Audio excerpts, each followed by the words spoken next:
Ha u baran si aad u saxdo, balse u baro si aadan u qaldamin. Nolosha lagu qaatay samaynta qaladaadka ma ahan keliya sharaf, balse waxay ka sarraysaa nolosha lagu qaatay waxqabad la'aanta. Qofna ma salaami kartid iyada oo ay gacantaadu laaban tahay, yacnii dadka mala noolaan kartid adiga oo cuqdadaysan. Barashadu weligeed ma daaliso maskaxda. Sirta farxaddu laguma helo keliya raadinta wax badan, laakiin kobcinta awoodda ee ku raaxaysiga wax yar. Xigmadda keliya ee runta ahi waa inaad ogaataa inaadan waxba ogayn. Inta badan dadku waa ay fashilmaan marka ay u dhow yihiin guushooda, maxaa yeelay haddii uu midkood u taxadari lahaa sidii uu u taxadaray bilowgiisii hore, ma jirleen wax lagu magacaabo guuldarro.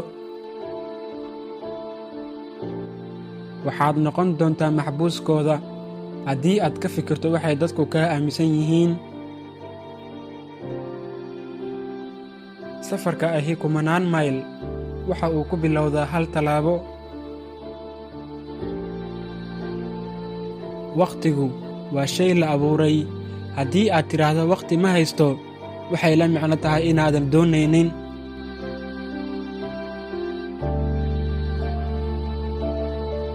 Noloshu waxa ay kuu dhadhantaa marka aad isbeddel yar samayso.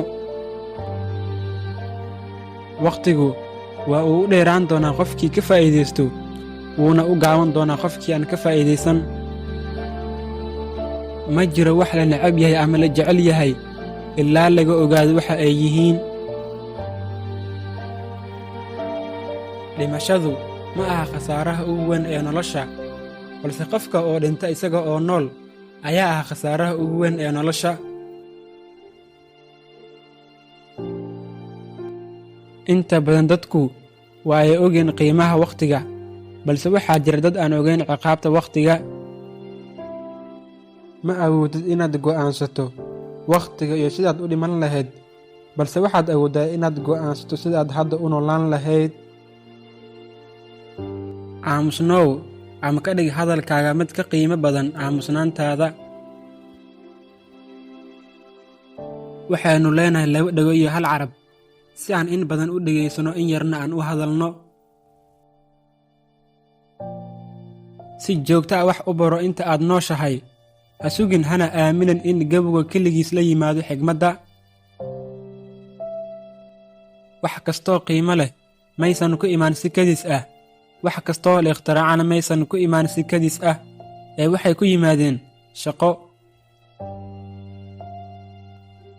Sirta isbeddelku waa inaad diiradda saartaa si aad u dhisto wax cusub, ee ma ahan inaad la dagaasho wixii tegey.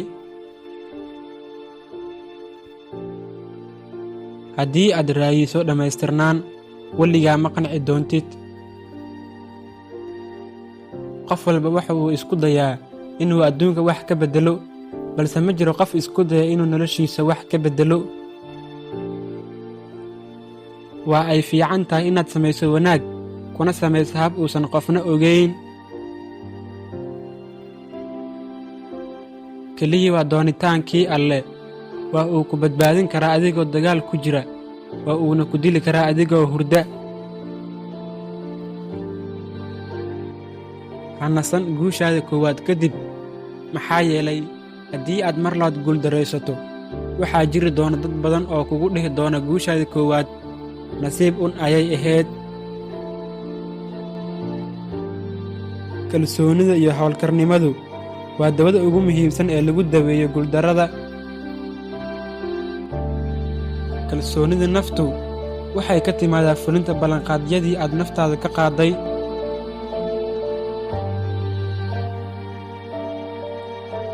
Carruurtu waa in la baro sida loo fikiro, balse lama baro si ay wax cayiman uga fikiraan. Guushu laguma gaaro keliya rajo, ee waxaa lagu gaaraa hawlkarnimo. Aqoonta dhabta ahi waxay timaadaa kadib marka laga tago goobaha wax lagu barto. waxaynu ognahay keliya sida aynu hadda nahay, balse ma ogaan karno sida aynu noqon doono mustaqbalka. Isbeddelkuna waa muhiim.